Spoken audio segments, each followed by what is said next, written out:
Summer special tomato నిల్వ పచ్చడి. అవునండి. సింపుల్‌గా, ఈజీగా, టేస్టీగా, స్పైసీగా ఇంట్లోనే ఎలా చేసుకోవాలనో చూసేద్దాం రండి. ఈ నిల్వ పచ్చడి మనకి సంవత్సరం దాకా ఉంటుందండి. ఇవాల్టి మన ఈజీ హోమ్‌మేడ్ రెసిపీ టమాటా నిల్వ పచ్చడి ఎలా చేసుకోవాలో చూసేద్దాం రండి.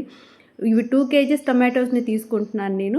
వీటినైతే శుభ్రంగా కడుక్కోవాలి. కడుక్కొని ఇలా పొడి బట్టతో, కాటన్ బట్టతో మనం నీట్‌గా తుడిచి పక్కన పెట్టుకోవాలి. పక్కన పెట్టుకొని వీటిని కొద్దిసేపు మనం ఆరనివ్వాలండి. కొంచెం దోరగా ఉన్న టమాటోల్ని తీసుకోవాలి. మరీ మాగిన టమాటోలైతే టమాటో చట్నీ బూజొచ్చే ఛాన్సెస్ ఉన్నాయి. పికిల్ ఎక్కువ రోజులు నిల్వ ఉండదు. అందుకు కొద్దిగా దోరగా ఉన్న పండ్లనే మనం సెలెక్ట్ చేసుకోవాలి. అప్పుడు పచ్చడి అన్నది మనకి పర్ఫెక్ట్‌గా ఉంటుంది. చాలా బావుంటుందండి తినడానికి పుల్ల పుల్లగా. ఇప్పుడున్న ప్రస్తుతం ఉన్న ఎండలకైతే ఒక్కరోజు ఎండినా సరిపోతుంది మనకి. అంత ఎండలున్నాయి మనకి. ఇంకొద్ది రోజులు పోతే మళ్ళీ టమాటో పచ్చడి బూజు నిల్వ ఉండదు. అంటే టెంపరవరీగా చేసుకోవడానికి టమాటో పచ్చడిని చాలా రకాలుగా ఊరగాయ పెట్టుకోవచ్చు. కానీ ఈ ప్రాసెస్‌లో పెట్టుకున్నారంటే మీరు టమాటో నిల్వ పచ్చడి చాలా బావుంటుందండి. వీటిని చూడండి శుభ్రంగా క్లీన్ చేసుకొని ఆరబెట్టుకున్న తర్వాత పొడిగా ఉన్నటువంటి బట్టతో తుడుచుకున్నాం కదా. ఇప్పుడు మనం వీటిలో కొద్దిగా ఉప్పు వేసుకుంటున్నాము. నేను ఒక 2 పిరికెడులంత ఉప్పు వేసుకున్నాను. ఒక 4 స్పూన్లంత పసుపు వేసుకున్నాను. వీటిని బాగా కలుపుకోవాలి.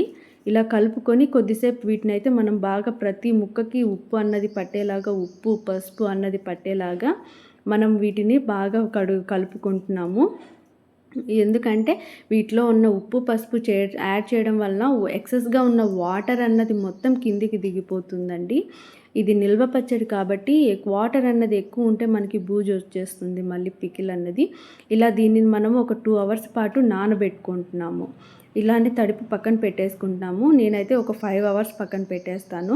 చింతపండు చూడండి, ఒక పావు కేజీ అంత చింతపండునైతే తీసుకుంటున్నాను. వీటిని మనము ఎండలోకి చూడండి ఒక 5-6 గంటల తర్వాత వాటర్ అన్నది ఇలా వచ్చేస్తుంది. మిద్దె పైన నేను ఆ ప్లాస్టిక్ పట్టాలు ఏమైనా వేసుకోవచ్చు, క్లాత్ కానీ ఏదైనా సరే వాటర్ అన్నది ఇంకిపోయేలాగా చూడండి. ఆ వాటర్ని మొత్తం శుభ్రంగా పిండేసి నేను ఆరబెట్టుకుంటున్నాను ఎండలో. దాదాపు ఇవి 1 డే 2 డేస్ ఎండినా కూడా మనకు పచ్చడి బాగుంటుంది. 1 డే నేను ఎండబెట్టేసుకుంటున్నాను. ఆ వాటర్ చూడండి ఎంత వాటర్ అన్నది ఆ టమాటోల నుంచి వచ్చిందో. ఈ వాటర్లోనే మనము చింతపండుని వేసుకుంటున్నాము. ఈ చింతపండు వాటర్ని కూడా నేను ఎండలోనే పైన పెట్టేస్తున్నాను అలానే సైడ్కి. చూడండి ఈవినింగ్ వరకు వీటిని ఎండబెట్టిన తర్వాత ఈవినింగ్ అయితే మనకి టమాటో ముక్కలు ఇలా బాగా చూడండి వాటర్ మొత్తం వెళ్ళిపోయింది వీటిల్లోంచి. చింతపండు చూడండి గట్టిగా అయిపోయింది. అంతే వాటర్ మొత్తం ఇమిడిపోతాయి. నేను ఒక 2 స్పూన్లంత ఆవాలు తీసుకున్నాను. 1 స్పూన్ మెంతులు మాత్రమే తీసుకున్నాను. వీటిని పొడి చేసుకొని మెత్తగా ఇప్పుడు పికిల్ ప్రిపరేషన్ ఎలా చేయాలనో చూసేద్దాం రండి. నేనైతే ఒక పావు కేజీ అంతా కారం పొడి తీసుకున్నాను. సాల్ట్ తీసుకున్నాను. కొద్దిగా తీసుకున్నాను సాల్ట్. ఎందుకంటే మనం ఆల్రెడీ టమాటో ముక్కల్లో కూడా ఉంటుంది కాబట్టి. ఆ చింతపండు గుజ్జునంతా గ్రైండ్ చేసుకున్నాము. టమాటోనంతా కూడా గ్రైండ్ చేసుకొని ఇప్పుడు వీటినన్నిటిని మనం మెత్తగా కలుపుకుంటున్నాము. ఇప్పుడు చూడండి చాలా బాగుంటుంది. ఇలా కలిపి పెట్టుకొని మనం ఫ్రిడ్జ్లో అయినా స్టోర్ చేసుకోవచ్చు. మనకి కావాలనుకున్నప్పుడు పోపు పెట్టుకోవచ్చండి. లేదనుకుంటే మనం అలానే నిల్వ పచ్చడిలాగైనా పెట్టుకోవచ్చు. ఇలా కలిపి పెట్టుకొని మనకి ఎప్పటికప్పుడు ఆ ఫ్రెష్‌నెస్ టేస్ట్ అన్నది కావాలనుకుంటే ఇలా కలిపి పెట్టుకున్న దాన్ని మనం ఫ్రిడ్జ్లో పెట్టేసినామంటే 2 ఇయర్స్ వరకైనా మనకి స్టోరేజ్ ఉంటుంది. ఇబ్బంది ఏముండదు. ఆయిల్ చూడండి ఒక పావు కేజీ అంత ఆయిల్ తీసుకున్నాను. అందులో వెల్లుల్లి చక్కగా ఒక 10-15 గడ్డల దాకా వెల్లుల్లి తీసుకున్నాను నేను. వెల్లుల్లి మొత్తాన్ని కలుపుకొని ఇందులోనే ఎండుమిర్చినైతే వేసుకుంటున్నాను. ఇంగువ యాడ్ చేసుకునే వాళ్ళు చేసుకోవచ్చు. కానీ ఆప్షనల్ అది. నేనైతే చూడండి ఎండుమిర్చి, ఆవాలు, నేను కరివేపాకు కూడా వేసుకోవట్లేదు. ఒక ఎండుమిర్చి, ఆవాలు, వెల్లుల్లి ఈ 3 మాత్రమే నేను పోపు పెట్టుకుంటున్నానండి. బాగా ఎర్రగా మగ్గిపోయిన తర్వాత వెల్లుల్లి మనం కచ్చాపచ్చాగా దంచైనా పికిల్లో యాడ్ చేసుకోవచ్చు. కానీ నాకు ఇలా టేస్ట్ బాగుంటుంది అనిపించింది. మీరు కూడా ఒకసారి ఇలా ట్రై చేయండి. చాలా బాగుంటుంది. నేను ఎప్పుడు ఇలా నిల్వ పచ్చడి ఇలానే పెట్టుకుంటాను. చూడండి కలర్ ఇలా అయింది కదా. దీన్ని మనం ఒక 10 మినిట్స్ ఆరనివ్వాలి.